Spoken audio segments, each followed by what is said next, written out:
So for this, there's going to be a bit of a warning for this video again. So yeah, there's a warning for this. If you ignore this, I don't say this wasn't here. Now to the video. We all know what a boiler explosion is, and the aftermath of one. However, there was one boiler explosion that marked an entire class as bad luck. So gather around the campfire as we talk about the boiler explosion of Rio Grande 3703 70 years later.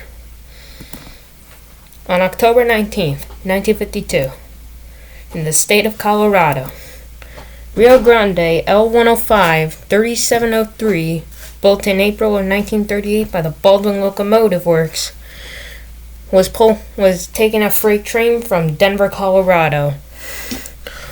The train consisted of 31 fully loaded cars, 64 empty cars, and a caboose.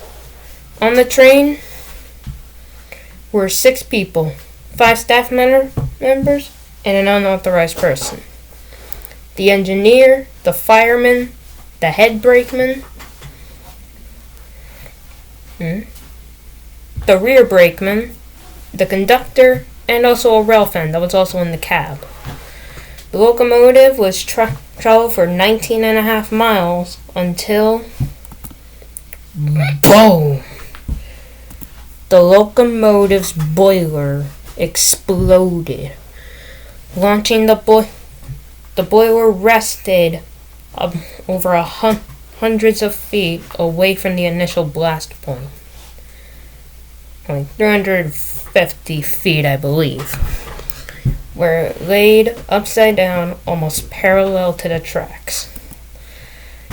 The boiler explosion killed 4 people. Engineer L.L. Malloy, fireman R.T. Taylor, the head brakeman, whose name is unknown as of when I'm recording this, and railfan David K. Clint Jr., who were all in the cab. But it begs the question, what the hell happened in this boiler explosion? What caused it to blow up? The answer was, oh my god, a crown sheet failure.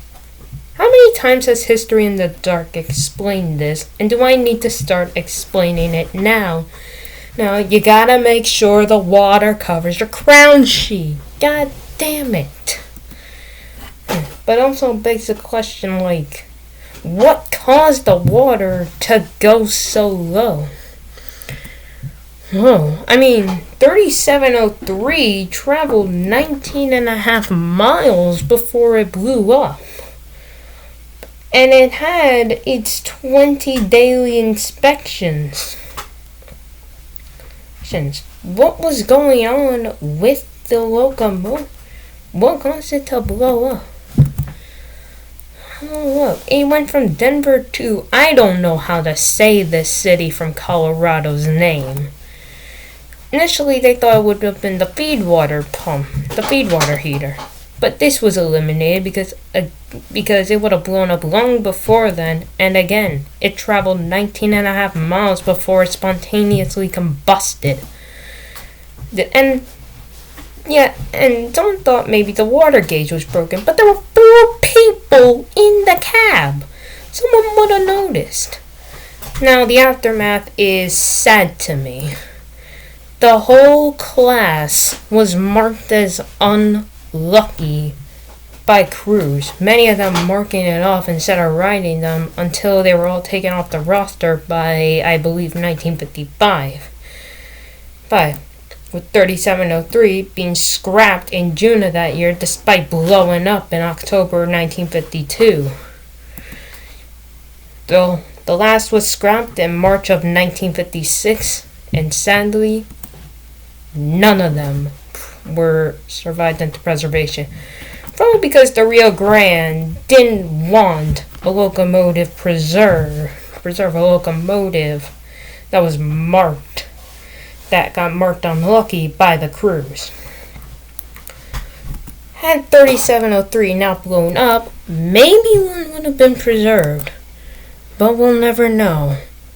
And before anyone asks me, no, I am not copying Thunderbolt. This is probably going to be a one-off or maybe something that's going to be very rare.